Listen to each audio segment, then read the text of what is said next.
am.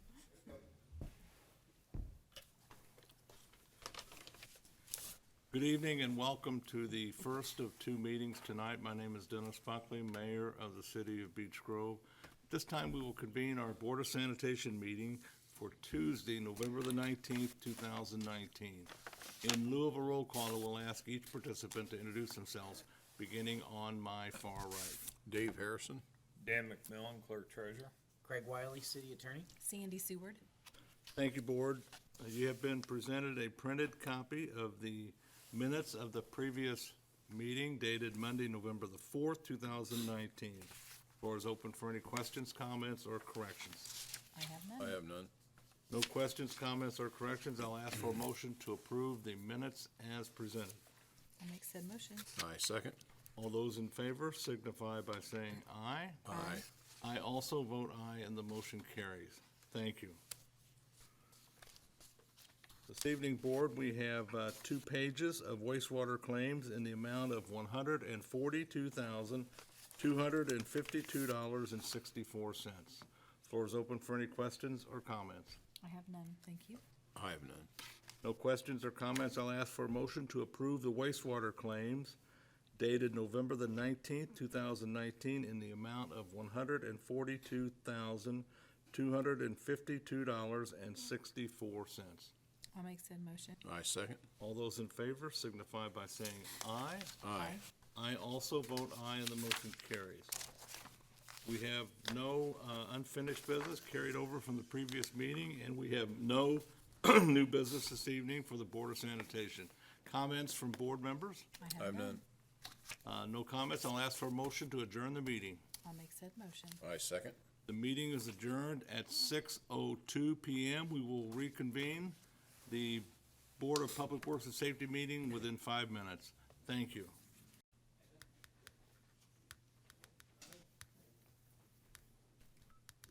Good evening. Welcome to the second and final meeting this evening. My name is Dennis Buckley, Mayor of the City of Beech Grove.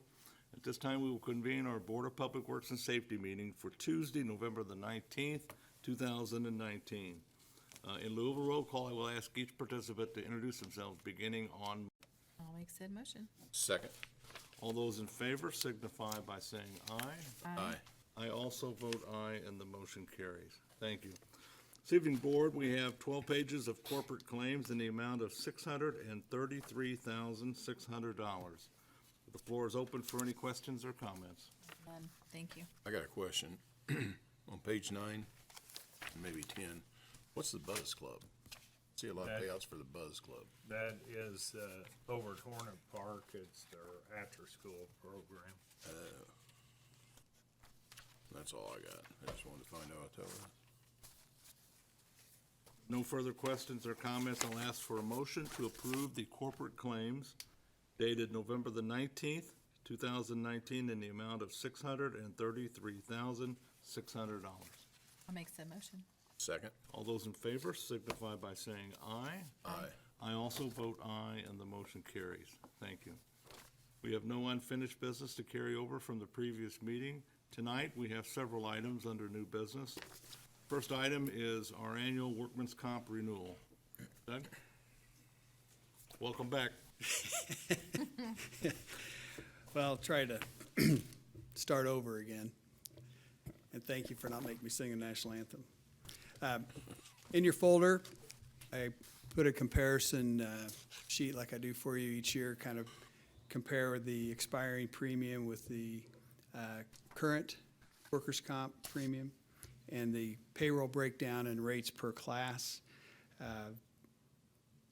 We really had a pretty good year for this year, for the 18-19 year. The from a claim standpoint, we just had 13 claims, which is kind of average. We really average for the last 5 or 6 years. We've been averaging right about 15, 16 claims a year. So the frequency of claims has been holding its own pretty good. Also, the severity of claims was down this year as compared to last year. The 17-18 year, or 18-19 year, was kind of high. We only had 12 claims that we had quite a good payout on those claims. So what's happened with your experience modification that's published by the rating bureau, Workers' Comp Rating Bureau, it jumped up a few points. So you can see there at the bottom, the experience mod jumped from 0.94 to 0.102, which becomes a math problem. I think we've talked about that before. You get a you get a credit or a debit depending on your experience, and experiences amount of claims paid out pushed against your premium is kind of a simple explanation. It's a lot more complicated formula than that, but we had kind of a tough year. And the experience mod is a 3-year look back, so it doesn't count this current year we're just finishing up. It's the year before and the year before and the year before, so it's a 3-year look back. So you had a bad year last year, so that kicked in to this year's experience mod. So you also had a kind of a high year 3 years ago, so which is good news, because next year when that one drops off, with this good year that you're going to put in there, we average it together, that mod should drop back down about to where it was this past year. So having said all that, we also have some payroll increases, especially in the fire department, police department. The amount of payrolls are up. So those are classes that generate a little more premium. The good news is that we were able to get a little more credit to try to offset some of the increase in premium from the increase in experience modification, because you've been with IPEP for a while, and they looking back over your history, this is kind of a little bit of an anomaly for you to pop your claims up like that in 1 year. So they tried to give you a little rate relief as much as they could.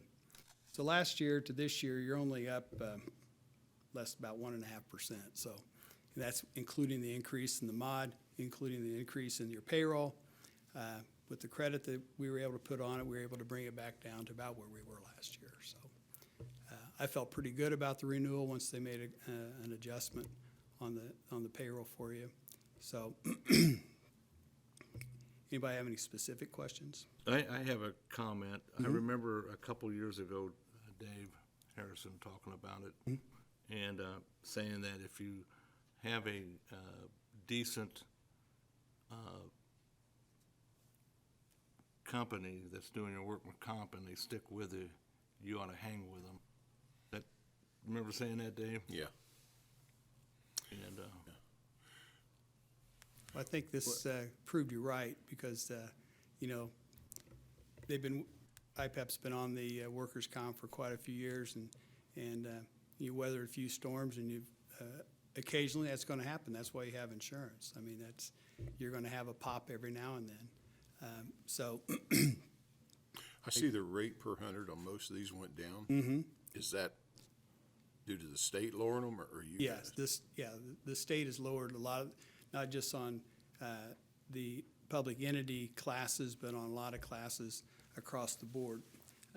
Frequency of loss and indemnity payments are way down, because when you have full employment like we have, which is great, but I should say but, the claims when unemployment is high, people's injuries seem to be more severe and last longer. So right now, did you say that's true? So it is a weird coincidence. So and this is really countrywide. That the work comp rates have been inching down, and actually this is like the third or fourth year in a row that rates, and in particular on municipalities, come down. A lot of it has to do, there's been a lot more emphasis on safety over the last, safety, when you emphasize safety, it doesn't happen like in the first 12 months. I mean, it's continual, and then there's been a lot more safety aspects, whether it's in firefighting or police or wastewater, sewers. I mean, there's a lot more safety and training going on across the board, and I think it's been paying off. And again, we'll go back to that full unemployment. That doesn't hurt anything either. So, board have questions or comments? I have none. Doug, I do have one question on total payroll. It looks like it went up about $250,000.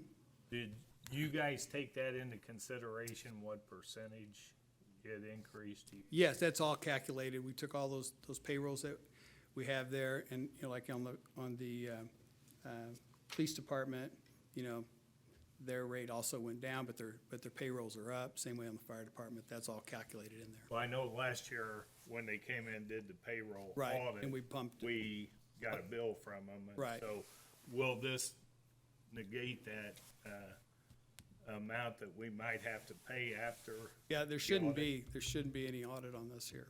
Okay.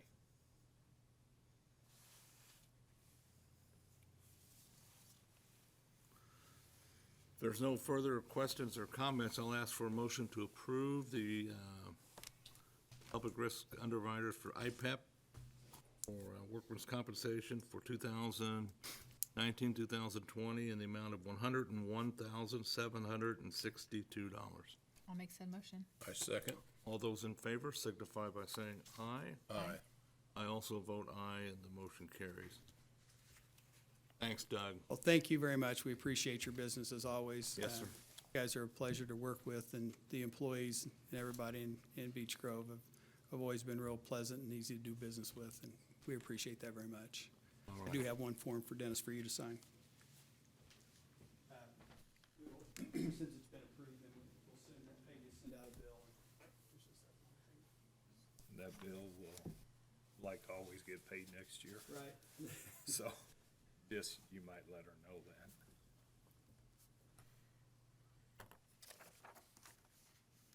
At some point, that'd probably be a good thing to do is move it till January. We could do that. Yeah. Also, the new clerk treasurer, you get them bonded, so when you get, That's something that you do? Yeah, you didn't underwrite them this year, or yeah, you did, yeah. Okay. One year we had to go out about when they raised them What up. do they do with the council? They bond them too? It's under an umbrella policy. Jim is out there, the new clerk treasurer, right in front of the police chief, so you can talk to him. thank you. All right, Doug, thank you. Next item on the agenda is liability renewal, and our friend Kevin Hill from NFP. Kevin? Stuff right here for you. Thank you.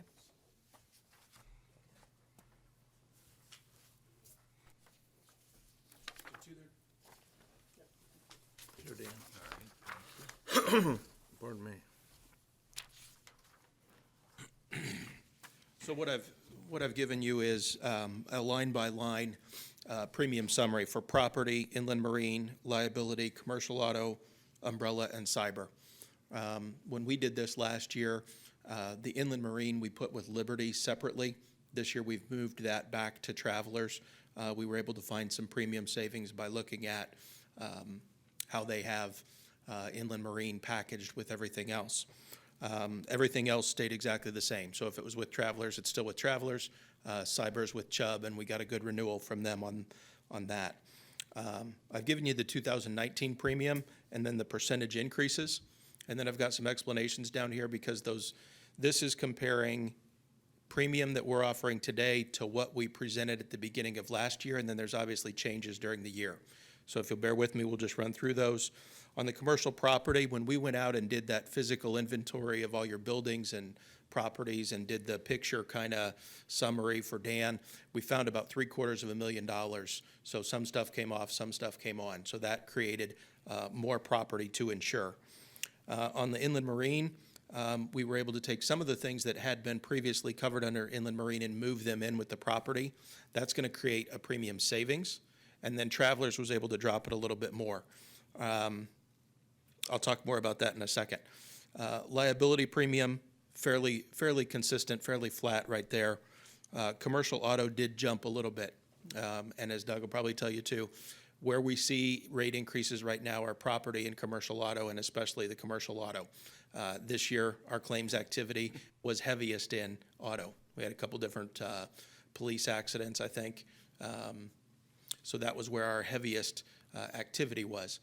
When Travelers wants to get rate there, Our argument going back, and I say travelers, but it doesn't matter who we're working with, our argument is good. Where can we give it up? We recognize that you have to report to your boss and to your underwriter that you're getting rate in auto because of frequency, whether it's within the city of Beech Grove or whether it's within their book. So that's where we were able to help get a little bit more off the inland marine because they had to show some rate increase on the auto. Additionally, on the auto, we do have 5 more vehicles insured this year than we did last year. So that's another reason for that increase. The umbrella bumps a little bit, partially because there's a rating basis based on the number of underlying autos. So 5 more autos means that jumps a little bit. And then the cyber, that would have come in almost exactly flat, but there was a new coverage that Chubb wanted to add this year, and I think I would recommend that you take it.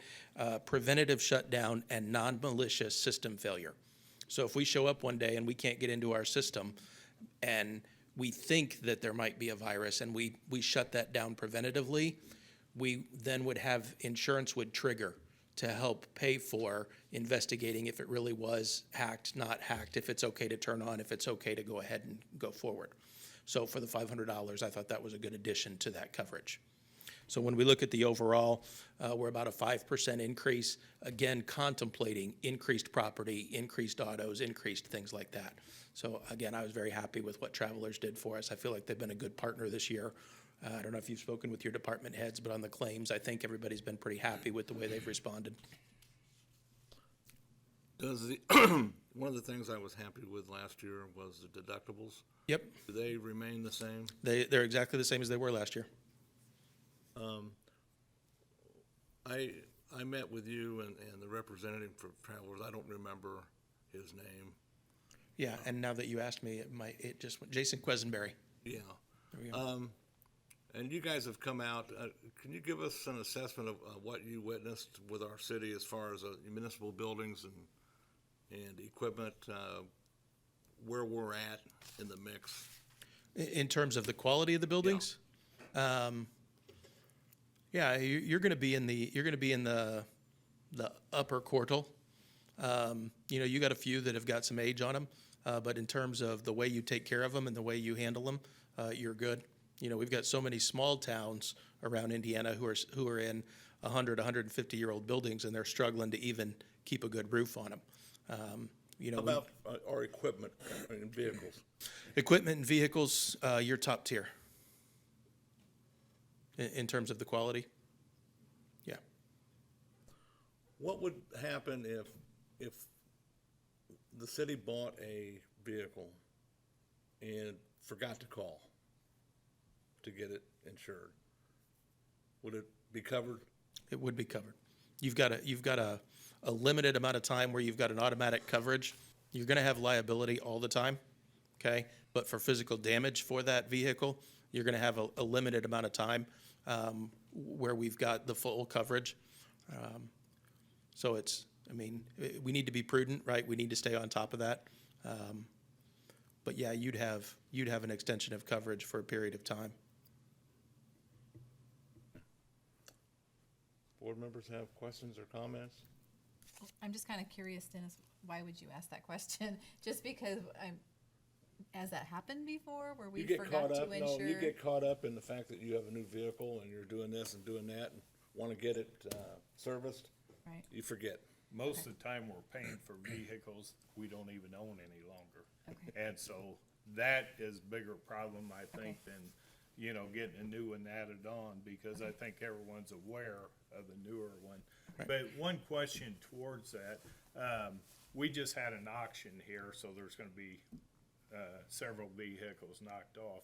I guess my question to you is, in the past, we've always covered them up until the time someone has taken possession of them.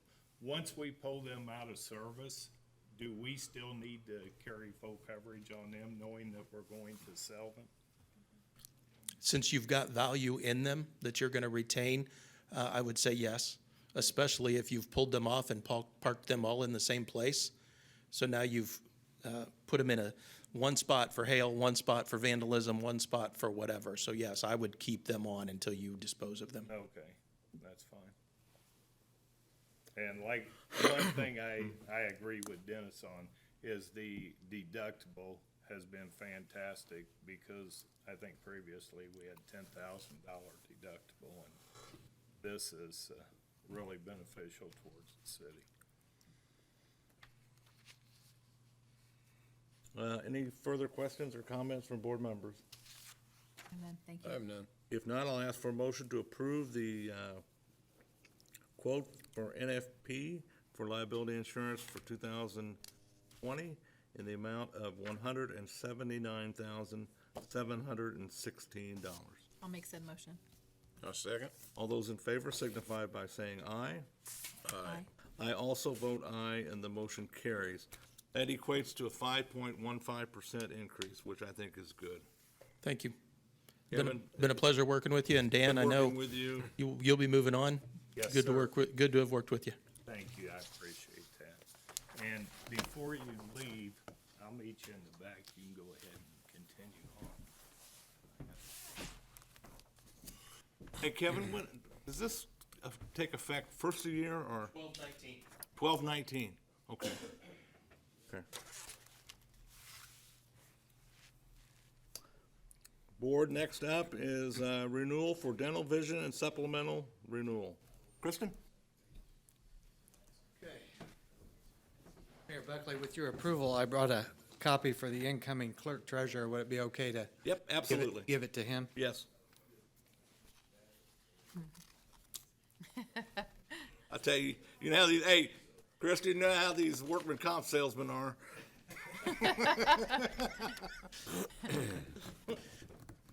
Okay, so tonight I'm here to present to you the renewal for the Medicare supplement, the dental, and the vision programs that we work with here at the city. And on the Medicare supplement side, we received the renewal, and the rates are going up about 3.14% in total. And as I've expressed in the past, we have a group Medicare supplement, and there just are not a lot of carriers that want to offer that type of a plan structure. And so it's very difficult to go out to market. The other thing that is a challenge with regard to that particular structure is that generally speaking, the population in that program does not like change very well. And so that if we can keep things at modest increases and not disrupt them, I'm sure that they would much appreciate that. Any questions on? Okay. Okay, well then I'll just move on to the next coverage item, which is the dental insurance. Now, on the dental insurance, I am going to be making a recommendation to change carriers. And I've put before you a side-by-side comparison that covers 2 pages in the in the package that I've distributed, with page 2 showing the current low plan option with Nationwide. That's our current carrier, and comparing it to a low plan option that we've secured a quote from Beam, which is a newer company, but they're bringing some innovation that I'm going to talk about here in a moment. And so plan design wise, they match up nicely. There would be no disruption in the benefit level as far as the employees are concerned. There is one minor issue that we would have to contend with, and that is that Beam uses a slightly different network than Nationwide. I did an analysis of the top 24 dentists that service city employees, and within that population, there were 2 dentists that would not be in the Beam network. And those 2 dentists represented 6 office visits throughout the course of the year. Otherwise, those servicing dentists were a match to the 2 networks. If they were out of network with Nationwide, they were out of network with Beam. And if they were in network with Nationwide, they were in network with Beam.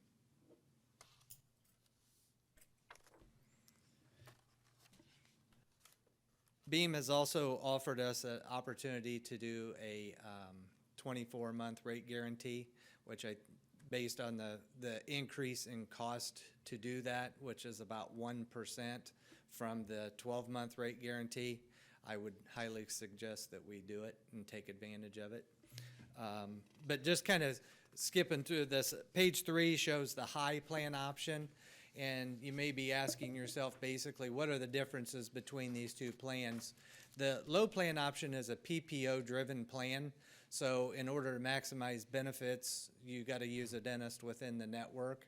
And typically, when we do an enrollment, we would advise the employees, if your dentist is in the network, go with the low plan. If your dentist is not in the network, then you select the high plan option. And the high plan option is less PPO sensitive. And then just getting to the, I'll skip ahead just real quick to the page 5 is a summary page. And at the top, it shows the total premium for the dental. And you can kind of get a sense for what's going on based on your current enrollment. This may change with the network issue.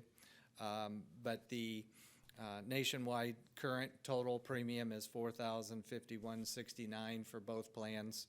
The renewal takes it to $44.16, so it's about a 10% increase. The Beam 12-month option is $4,016, so slightly under current, and then the Beam 24-month would be $40.65.97, so slightly above current. So you can kind of see for that difference, you might as well lock in the rate for 24 months.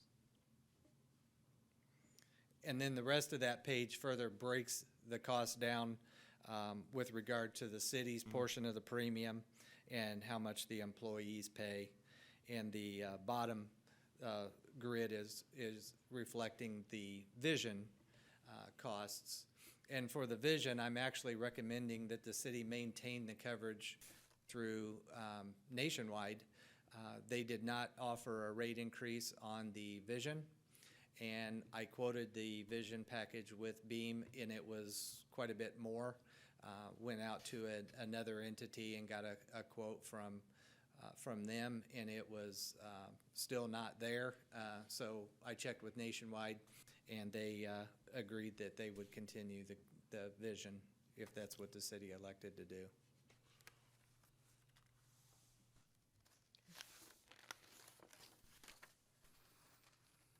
And then the rest of my package there just breaks down costs on an individual basis, showing the low plan, or I'm sorry, the current with the low plan and high plan on one page, and then the renewal on a page, and then the two Beam options separately, and then the vision. I will also state that the renewal for this is 12/1. And we really don't have enough time to affect a 12/1 transition at this point, so I would recommend that the city keep the renewal for nationwide for the month of December, and then we can facilitate a transition January 1. We lose 2 days next week because of the Thanksgiving holiday. I think they should all be moved to January, or liability and the other, just because I'll talk to you afterwards, but anyway, go ahead with your presentation, I'm sorry.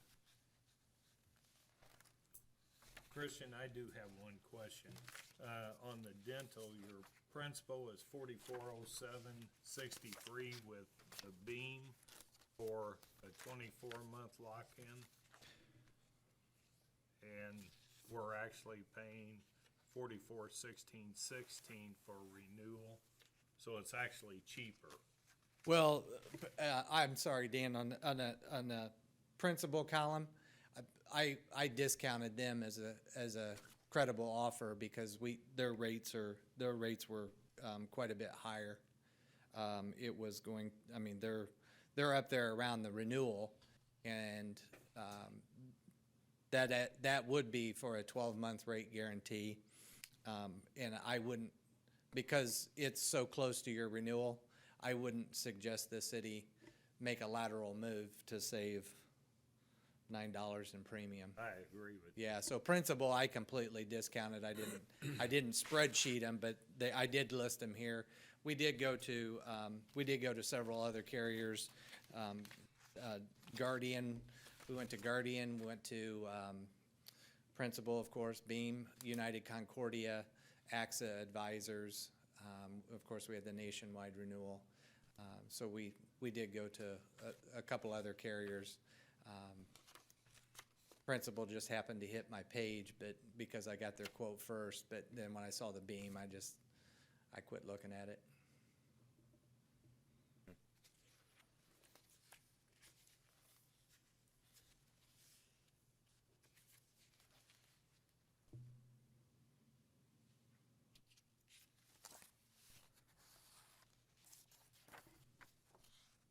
And then as far as what does Beam do different, they have this program that's called the Beam Perks. And this is kind of a new and innovative way to set dental programs up.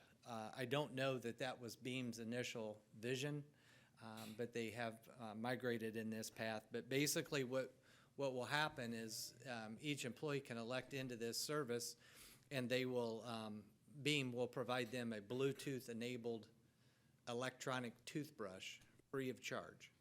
And they also will give them, and that's in the supporting documentation in the back of your packet. So they'll give them the toothbrush. That syncs up with an app that they put on their phone, and it tracks their brushing habits. And by tracking the brushing habits for those that participate in that can help lower your renewal. Now, I've not seen that work.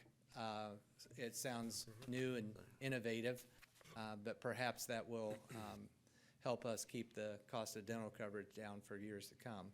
But they will provide the toothbrush free of charge, and then they'll give you a supply of Beam toothpaste, and then 50 yards of floss, and then every 6 months they send you more toothpaste, they send you more floss, they send you batteries and replacement heads for that electronic toothbrush.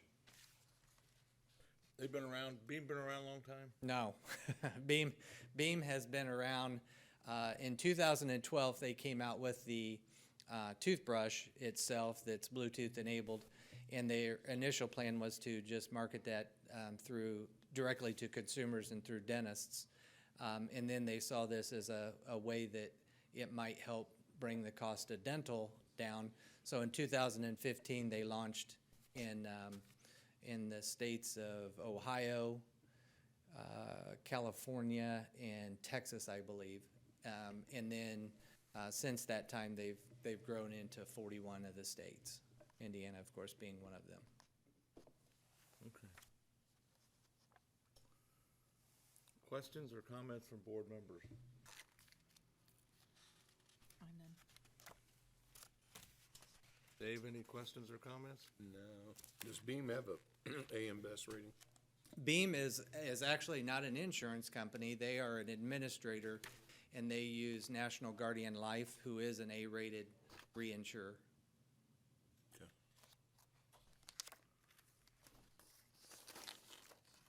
If there are no questions or comments, I'll ask for a motion to accept the recommendation to switch our dental insurance to Beam effective the first day of 2020 and to remain with nationwide dental insurance for the month of December only. Is that accurate? Right. And to continue vision insurance for 2020 with Nationwide. I'll make said motion. I second. All those in favor signify by saying aye. Aye. I also vote aye, and the motion carries. How about, and vision stays the same? Vision will stay the same. It'll stay with the same carrier. Plan design stays the same, cost stays the same. Okay, I'll ask for a motion to approve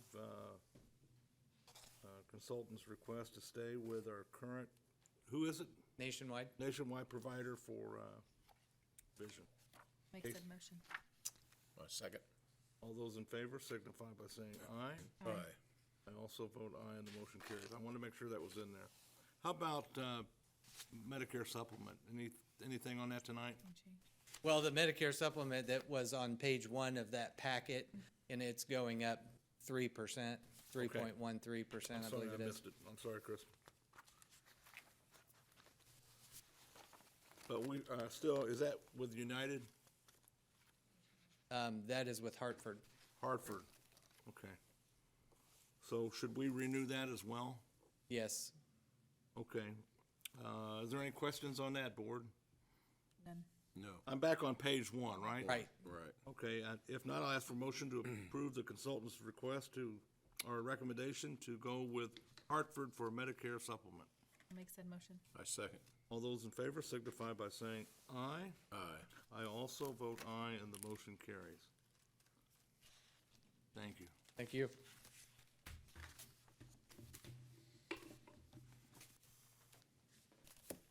Nothing to report on AIM this evening.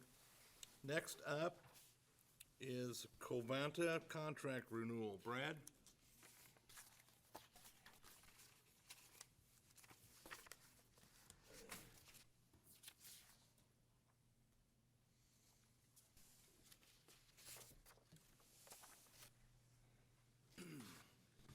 Good evening, Board.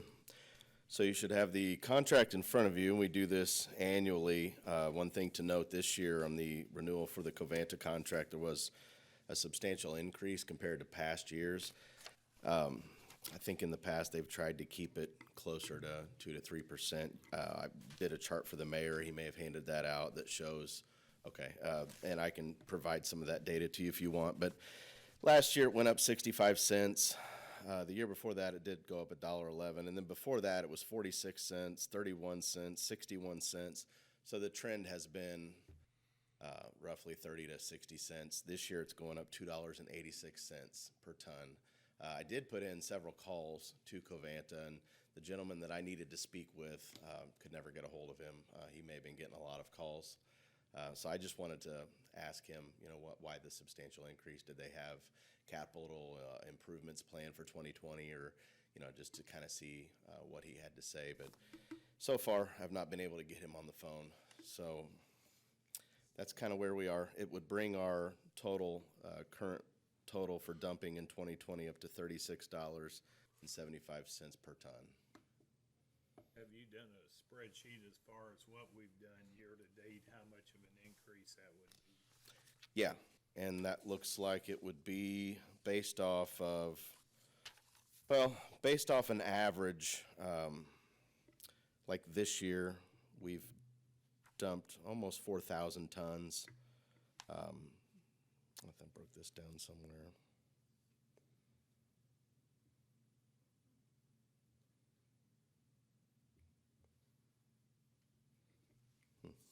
Oh, here we go. Sorry. Looking at the wrong thing. Yeah, just the increase for 2020 would be $13,228 based on our average. And that was an average based off the last 8 years. So, and I did break down since 2013, all of the increases have led to an additional $35,000, which is what we're currently, next year we'll be paying over what we were paying since 2013. So just to give you an idea that it does continue to go up. This year will be by far the biggest increase we've ever seen. They went several years without any increases back in the 2000s, up to maybe 2011 or so, and then we started to see increases roll in, and then they've steadily gotten a little bigger. So I think we're at the point where Dan budgeted like $270,000. And the calculation is by the end of the year, we'll be at 272. Correct. So I think next year, the council's gonna have to take a look at this, see if they wanna do anything with it or not. And we, every so often, we go to Southside Landfill. That was about $9 grand, so we're about 281 on the year. So we're Okay. about 11,000 under, Okay. and that's only gonna get worse with the additional 13. So we're probably close to 25 now under our budget, or over our budget. I was kind of taken back with this when you give it to me, but I think the landfill's worse. They are, yeah, they are. I got their current rate structure is, and they have a kind of an odd way of adding some things in. But they're at $39.50 per ton, and then they have a 60-cent dump fee, and they have a fuel surcharge that changes monthly, which I thought was odd. It's based on a national average. Currently, they're at like $43.60 to dump there per ton. So Covanta's still under that. I think they're maybe playing catch-up on some level. So what option do we have? Exactly. You Yeah, don't. you really don't have a good option B, so. Comments from board members? I've been. I have none.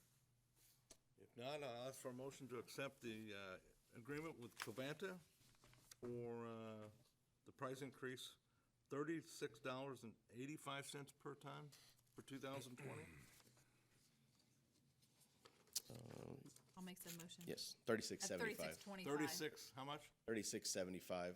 There is there's a 50-cent dump fee on their end that's calculated into what we actually pay.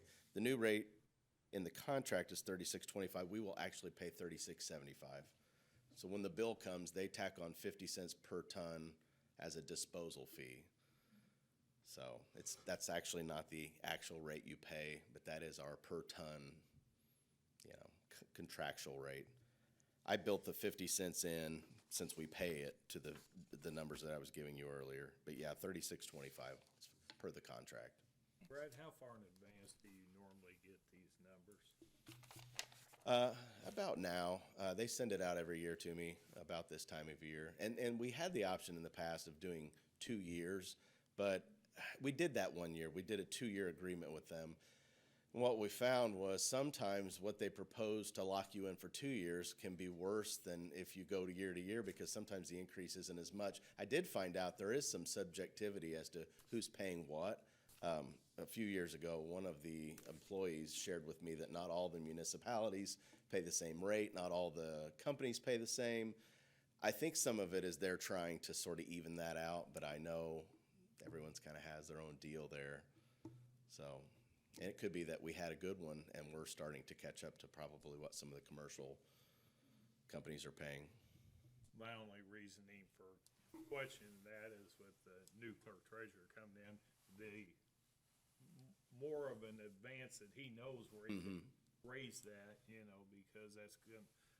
I see it going up year after year, so. Yeah, usually when I get it, I think I got it within the last week. I usually put it on the next agenda so that we can get it in front of you guys or, make the mayor aware, and he's good to get it on here immediately to get the word out. All right, motion to approve the agreement between the City of Beech Grove and Covanta for 2020 in the amount of $36.75 per ton. I'll make said motion. I second. All those in favor signify by saying aye. Aye. I also vote aye, and the motion carries. Can you take care of that paperwork, Brad? Yeah, it's an online digital signature thing, so I'll do that. Okay. Thank you. Final thing tonight is email requesting a refund. Due to the denial of the facade grant through Oak Rye, I'm requesting a refund of $22,740 from the City of Beech Grove for my payment for matching funds that was made on May 20th, 2019. Given that the next opportunity to submit a grant is next spring with construction at least a year beyond that, I need to proceed with some maintenance work related to window, storefront, door repair to best accommodate the needs of my office and my tenants. It is my understanding that Next Stop Beech Grove still plans on applying for grant in 2020 with a few modifications to some of the scope of work. I may continue as part of the grant with other portions of the original work, signs, lights, shade, canopy structures, depending on timing and potential budget. Thank you for your assistance in pursuing the grant to date and moving forward with the opportunity to city approvals to provide my refund at this time. Questions or comments? And from when we kind of chatted this is a very common thing. Yeah, he paid the city for his portion of the grant, and we didn't get the grant, so he's asking for his money back. Okay. Dave, any thoughts? No, I guess we have all that money in an account in, It's in the general fund. general Yeah. fund. But my opinion is just good business on his part to get the money back. I wouldn't want someone holding $22,000 $750 of mine. Motion to approve the request for refund. I'll make said motion. Second. All those in favor signify by saying aye. Aye. I also vote aye, and the motion carries. That concludes new business this evening. Comments from board members? I have none, thank you. I'm done. Not, I'll ask for a motion to adjourn the meeting. I'll make said motion. Second. The meeting is adjourned at 6:54 PM. Thank you.